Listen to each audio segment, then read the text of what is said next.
The purpose of this post is to posit an answer to the following paradox. How, on one hand, can Ontario's new Green Energy Act be one of the most popular pieces of legislation passed by our legislature in recent years, and at the same time represent a fundamental retrenchment of some of our basic civil rights and freedoms, and also a perverse new electricity tax, the revenues of which will be paid to a group of private developers of renewable energy projects, and also secretive new government departments shielded from the accountability mechanisms that normally apply when government spending is involved. I come to this as a reluctant opponent. Conservation and renewable energy, where they're intelligently applied, can be socially, economically, and environmentally very beneficial and have a great future.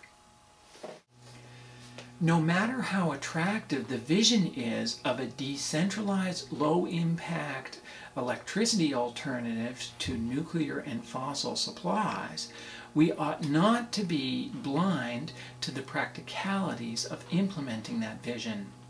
Notice how often advocates for decentralized energy are advocating massive expansion of high-voltage, long-distance power grids.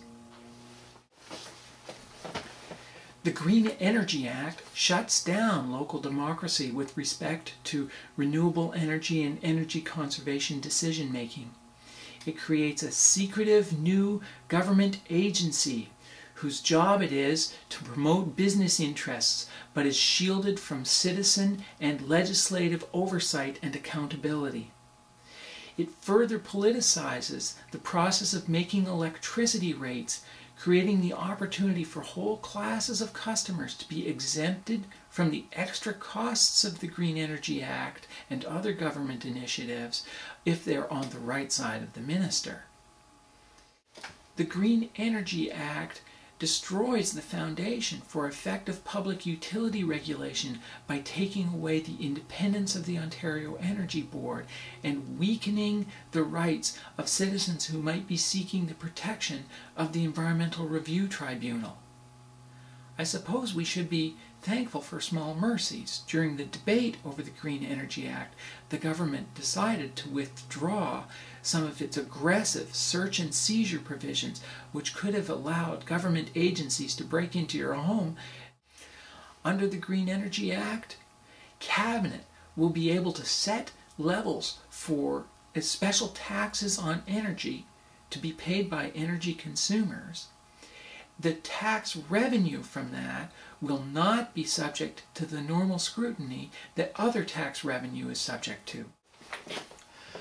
Where did these measures come from? They arose from a too cozy relationship between government, business, and environmental organizations, all pursuing their interests. For government, they were after power. Business, they were chasing profits. And the environmental organizations? They were proponents for their views on renewable energy ideas, but they were also seeking consulting opportunities and funding for their organizations. I suggest that we follow the funding trail. Some environmental organizations don't post up-to-date audited financial statements, but there are pieces we can track down, and perhaps YouTube viewers have more to add. Let's start with the Ontario Sustainable Energy Association. They identify 4 Ontario government agencies as funding sources: the Ontario Ministry of Energy and Infrastructure, the Ontario Ministry of Agriculture, Food and Rural Affairs, the Trillium Foundation, and another agency called the Community Power Fund. What is the Community Power Fund? It was set up in 2007 with a $3 million endowment from the Ontario government, which it has been sprinkling around supporters of the Ontario Green Energy Act. The Pembina Institute is associated with the Pembina Foundation. Pembina Foundation identifies the Ontario Ministry of Energy and the Ontario Power Authority as funding sources.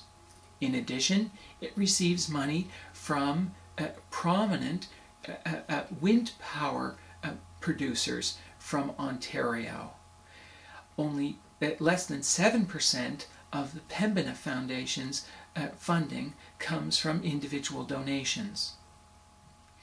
Toronto Environmental Alliance doesn't provide on its website audited financial statements, but it does identify the Trillium Foundation as a funding source.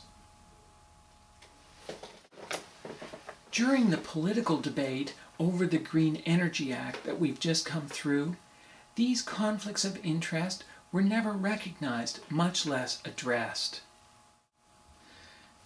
The mechanisms that we've put in place to shield our democracy from corruption have focused on issues like influence peddling, where politicians take money to influence their vote.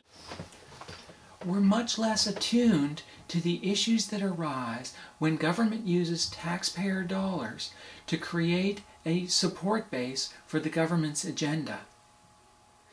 The great success politically of the Green Energy Act and its popularity in the polls suggests that our politicians are going to be going down this road much more in future.